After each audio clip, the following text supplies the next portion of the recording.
A warm welcome to the 4Innovation Leadership Talk. Today, I had a conversation with Dr. Michiel Scheffer, President of the European Innovation Council Board, one of the key figures shaping Europe's future in deep tech innovation. In our conversation, we dived into how the EIC supports breakthrough technologies through a unique mix of grants, equity, and business acceleration services, and how this helps startups overcome the so-called valley of death. Be inspired. Michiel, may I start with the first question? Since your appointment as president of the EIC board, what have been your key priorities in strengthening Europe's innovation ecosystem? Well, it's important to remind that when I started, the EIC was a new instrument. So it had teething problems. So my first priority is with my board to assure that the system worked well, that basically all the infant diseases were moved out, that the process was smoothened. And what is also important is that we had a close connection with the stakeholders, with the startups, the scaling ups, the companies. And an important concept for the EIC board is to be close to the innovator's journey. So that was my first priority, and mainly for 23, 24. What is also important is to work at scaling up. So that means working at larger tickets, like in the STEP instrument now, and also in the Scale-Up Fund that was announced by Ursula von der Leyen in the speech on the state of the European Union some weeks ago, mid-September. And coming back maybe to this new plan, what do you see is the new unique role also for the future of the EIC in bridging the gap between research, venture building, and market uptake? The main challenge is really to develop further the EIC as the tool between the local and thematic ecosystems and the scaling up. So that means to have good roots and understanding on what happens in the member states, but also in certain value chains. That's one thing. The second one is really to develop further the EIC, not only as a funding tool, but also as an ecosystem.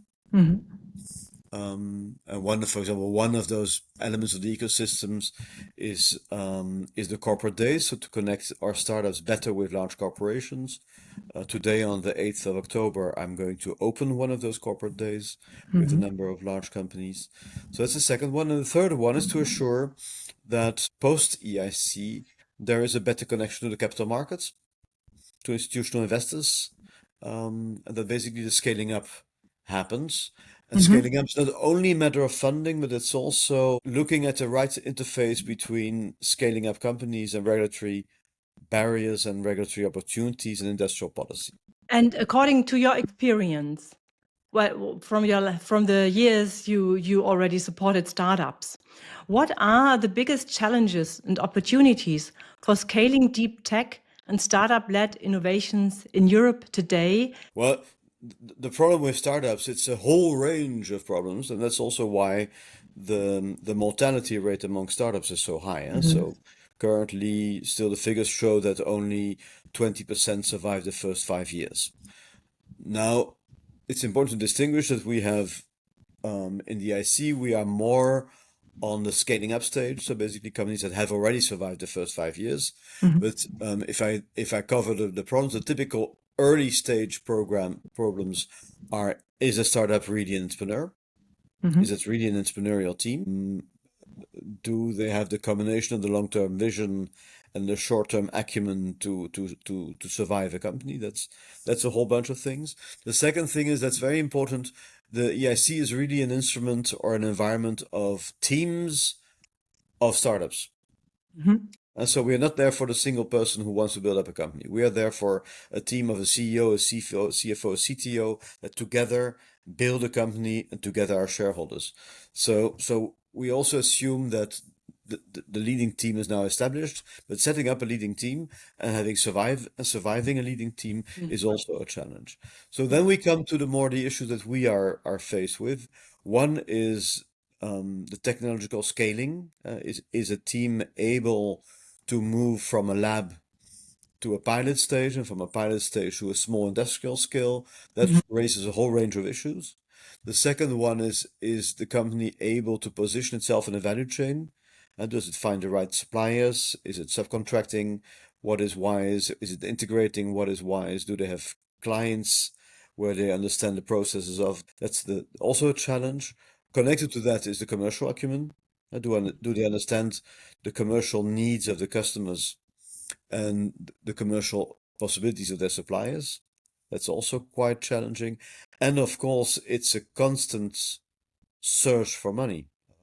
So the each so really having a CFO who is not only, let's say, doing the accounts, but is also with the CEO important players in mobilizing new capital for the company. And what we see in ours is also the geographical scale. The best companies in the IC work really at a European or global level. So they understand the global value chains. They have a European network of contacts. And we also have still those who have to grow out of a regional ecosystem or local ecosystem and become really European. Yeah. And then for the biggest problem, you say they always search for money. You can, of course, you can help there. You have the financial instruments like grants and equity. So could you give us a bit of an insight how you help these companies? What is the percentage maybe of grants and equity that you give to the companies, to the startups, to the innovators? And do you also support them with other services? Yeah, it's important. I mean, there was once a movie, The Postman Always Rings Twice. That's maybe twice is maybe the maximum we do. So it's grant once and equity the second time. But we are not, let's say, a constant place where you can come back. Oh, I need another 5 million. No. But what is important? We provide grants, and often the grants have already a signaling effect, because if you have a grant, only 5 to 6% of applicants get that. So that's already a signaling effect to the financial community. Okay, they survived that part, so it must be serious. 12 people have been looking at the proposal. So that has an important signaling function, and we see a lot of VCs and other investors already looking in the grant stage at shall we invest as well. Then let's say within the 2 years after the grant, sometimes immediately or sometimes later, there is the equity part. And there is a requirement of crowding in substantially others. So the EIC fund gives the first term sheet. So basically, okay, we will provide you with this capital, provided that you find a lead investor and other investors. And so our companies go chasing for investors, having a promise of the EIC in their file. And we also strengthen that by having a trusted investor network to which our companies can pitch or they can relate with them. So the 111 most frequent investors are together in a club and the membership list is known. So that's the second effort. And the third effort, we have a whole range of activities, so-called business acceleration services, where we train the companies to pitch for investors. We organize events with investors. So we bring them in contact with a whole range of investors. So that's something we do as well. And those business acceleration services is partly oriented to attracting investors, but also attracting clients. So that's the so-called corporate partnership program, where we connect them to large companies that can become clients, providing turnover. And turnover is also a signal of market attraction and financiability, or we help them to attract corporate VCs as shareholders. Yeah, that's very important for the startups, I suppose. And you also said you have the signaling effect. Once they get a a grant or equity from you, the other investors follow. It's a crowding in effect. And are there also relations maybe with the national startup communities or networks? I think you also give a seal of excellence. So only if they don't get money, startups can get a seal as a sign, and then maybe go to their national supporting networks. What is your relationship there between the European and the national levels? Okay, so let's say the crowding effect has been quite a successful element of the EIC. So on average, for each euro EIC or European money, the laureates are able to attract more than 3 euros of other funding. It often depends. So in the beginning, it's more in the 50-50. And for the first 2 or 3 million, it's more 50-50. But if it's the full package of 10 or 15 million euros, then it is really on this 1-to-3 ratio. To be fair, in some countries where there's a well-developed system of national investment banks or regional investment banks, they are important co-providers. They are also important supporters of applicants. So many of the applicants to the SC have already gone through the national regional funding system. It's a bit different by country. In France, it's essentially national. In Germany, it's very much regional. And in the Netherlands, it's a combination of national and regional funding. There is, however, a rule that when another public bank is involved, the EIC and the public bank combined will never have a majority of shares. And so that basically means that there must be a substantial private shareholder as well. And of course, we expect the founders to keep skin in the game. We are in close contact with the national banks and the regional banks because they're important providers. Many of them are also members of the Trust and Investment Network, even if they are not able to lead, but they have the skills to lead and the skills to do a few analysis, due diligence of the companies investing in. Yeah, in Germany, it's also a very rather regional network. I think you told me about the contacts you have to buy for instance, in Bavaria. Yeah. And we have the national development banks in Germany that also actively support startups. So I think in Germany, we also have a well-developed national network working together with you on European level. Yeah, with European in Germany, so KfW is a partner, and also Sprint D. So it's a bit different. And of course, the Landesbanken. And the regional agencies, in particular, Pay4 in Bavaria and Kleinbeis in Baden-Württemberg. The last two don't have a banking function. Huh? Yeah. Yeah. And when we look now what you fund, Michiel, in which sectors are you active? Or are you also looking into whether they support the goals of the European Green Deal, whichever sector they are in, that they apply, for instance, to the do no significant harm principle? Do you check that? And can you maybe give us a bit of an overview in which sectors? I think it's rather deep tech that you support. The first element is deep tech, but deep tech is not a sector. It's an important deep tech definition. Yeah, it should come out of research activities, and that means that basically deep tech should be proven at application level by a substantial intellectual property. Basically, a number of patents of which also granted patents. So that's quite important. If there's no patent base, it's going to be very weak. Second thing is that's one way to define deep tech. The second way of defining deep tech, it's addressing major societal challenges, so cancer, AI, photonics, and quantum.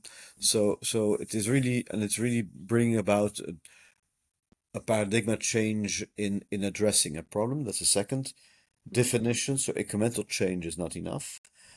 And the third one, I said, without us, the founders would certainly have a lot of nightmares ahead over several years. So there's a long valley of death. So it's not something like, oh, give me money in 6 months, I'm profitable, and then say, fine, go to the bank. We do those that have 3 to 5 years before not even breaking even, but getting close to break even, and even more to scale up. So those 3 things are important. The knowledge bases with patents to address substantial material societal problems, and to have a deep valley of death ahead. Yeah. If you look at sectoral, yes, we have a number of targets. So one target is we need to achieve 1/3 of selection of companies related to Green Deal objectives. That's quite challenging to reach that. Mhm. We're not yet there. Everyone has to adhere to the no harm principle. So that's a generic principle and no harm means not a worsening of CO2 emissions Mhm. or a worsening of diversity or worsening of other climate or environmental related variables. If you look at the size of the portfolio, health is quite substantial. That's by far the biggest portfolio. And within health, there's a lot of diagnostics and increasingly diagnostics using AI. So the AI diagnostics is something where we are worldwide quite leading in terms of Mhm. size of portfolio. Mhm. Um, Besides health, we have a big, I call it semiconductors to quantum. So basically all the hardware to analyze information. And it comes from semiconductors. That's more often in niche applications like sensorics. Photonics, we have a substantial quantum. And then Mhm. we have a substantial hardware AI cluster. And we have what I would say infrastructural conditions for AI. So cybersecurity related to AI. That's also a large one. Then I think in the third place comes our energy climate related. Mhm. Then we also have a sizable agricultural, alternative proteins, fermentation techniques, algae. So that is also a substantial, Mhm. a nice portfolio. Then we get in the smaller one. We have a nice space portfolio, not huge in numbers, but at the European level, a significant number of players. That's a very integrated European integrated network. And then we also have an interesting cluster in building, industrial, automotive, but that's a bit smaller. Mhm. Very interesting. So you are very active in very important areas to bring our economic development to the next level. And so if now innovators, startups are watching us, yeah, and they fulfill these three criteria that you cited, Michiel, that is, have granted patents, yeah, uh, really bring forward societal change and have a long valley of death, those that really need you to survive and to bring forward a lot of benefits. So those are companies that fulfill these and are maybe active also in the Green Deal objectives that you still need to accomplish, yeah, your third of Green Deal objectives. What would you give them as advice? First of all, to be ready for being funded or supported by you. And then, in general, from all of your experience, how can they survive the valley of death? What are the best measures for them to take? Now, to start with, what I said as the conditions, that's basically the entry conditions. If you don't comply with those, it's not even worthwhile to apply for the IC. So if it's too incremental, if the value of death is too short, if there's no strong scientific basis behind it, don't even think of applying. And I'm not saying this to be kind. In some trade fairs, we get too many companies passing by the stand and talking with us saying, "What? Don't even think of applying." You miss substantially on those three criteria. However, to be successful, that's not enough. You need much more. And one of the things you point to is, well, you need to have already understood what it is to manage a multi-million funding track. So you have already seed money, seed grants, maybe some public equity, and also VCs. And so you don't start with zero. And you have to show the skills to manage those kind of budgets and teams that you create with those budgets. So that's quite important. What is also important is that it's really a team. So basically that the vision of the company, the business plan, which is an important part of the proposal, the business plan is well tested and well trained. So basically that the whole team understands what the business plan is. So if in a jury situation they disagree with each other, that's not a very good sign. They also need to have a very let's say planned approach to how they're going to spend our money. Mm. And so they get 2.5 million grant.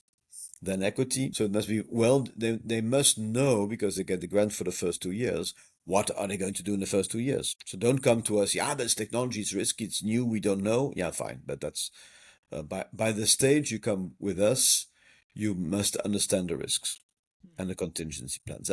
That's quite an important element as well. Then with the equity part is often to scale up. And interesting, so the scaling up means basically the first pilot plant or the first Mhm. factory, not the second. So it's not to multiply, it's really to prove at TRL 9 level that your technology works in the first industrial context. So that's also an important plan. Where is the money going to? Yeah, and finally is also what important is to show already traction. So serious letter of intent, serious examples of piloting or proof of concept trials with potential clients. Mhm. And for example, sometimes if it's not, let's say, manufacturing inside, to show that one has the connections with manufacturers to make what is needed. Yeah, there you say something important, the connections, not only to manufacturers. Maybe you can support that the network is very important. Huh?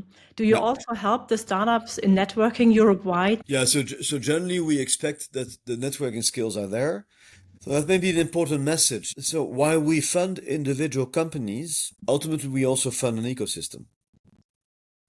As a meaning that, for example, in quantum, it's very nice. In quantum, we often have applicants who come to us and they come with letters of support of their suppliers and their clients who say, yeah, we need this one because he's essential in providing us with certain components we need in our systems. Or we are a system provider and we need those suppliers in order to Yeah. build those systems. So what we see is that when a company is well embedded already in an ecosystem, it has a much higher rate of success. And it Mhm. also means if the company goes wrong, the chance is bigger that the people who then get unemployed find jobs somewhere else in the system. Yes. Yeah. So, and that also means, so imagine if a company gets invested by us, we are becoming an investor, often a national or regional development bank, 5 or 6 other VCs. Yeah, you have to be able to navigate in such a governance and in dealing with different parties with different Mhm. interests. Mhm. So if you are so people who want to be self-made man should not apply to us.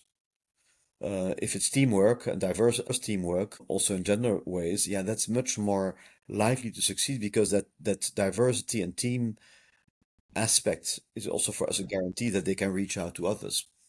Yeah. Yeah. Yeah, and you listed us now a lot of conditions to be able to apply or to get funded by you.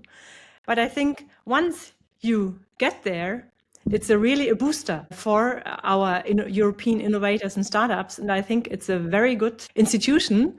It's very good that the EIC has been created and that you bring it forward with such energy and with clear goals. And I think it's an important addition to the, say, Horizon Europe co-funded projects where usually consortia apply in lower TRL levels rather in the research field. And I think the EIC, from my own experience, is really a very good addition to this system because you also support later TRL levels, as you explained. Yeah. So putting the system into the market, see that it works, which is really important. And you support individual companies. For looking forward, Michiel, do you have a wish that would be good? Maybe for the European institutions, how they could strive forward, which would even boost the system further, or also for a message to the innovators that you say, here is the need, maybe develop into this direction. Do you have something maybe as a final wish or final direction to give to our listeners? Well, one thing, just because we have focused very much on the startup scale-up stage, so what we call the accelerator funding instrument, we also have an instrument called Transition and Pathfinder, which is much earlier, also built on the teamwork on the deep tech side, but they're, let's say, much earlier in technology readiness levels. And what is also important is that we want to have a flow. Projects coming out of Pathfinder becomes a company in transition and then scales up in the accelerator. So let's say developing a fast lane Pathfinder transition accelerator is an important element. The other thing I often say in each country I go to, I was in Bratislava last week, for example, is we are the icing on the cake. And even I come from a provincial city in the Netherlands, even in my city, we have 8 EIC beneficiaries, but we have more than 100 that have been funded by the Regional Development Bank. So the EIC only works as icing on the cake. The cake must be provided by the regions and the member states. And then we basically can help the next step. But we cannot replace the cake. The cake has to come from others.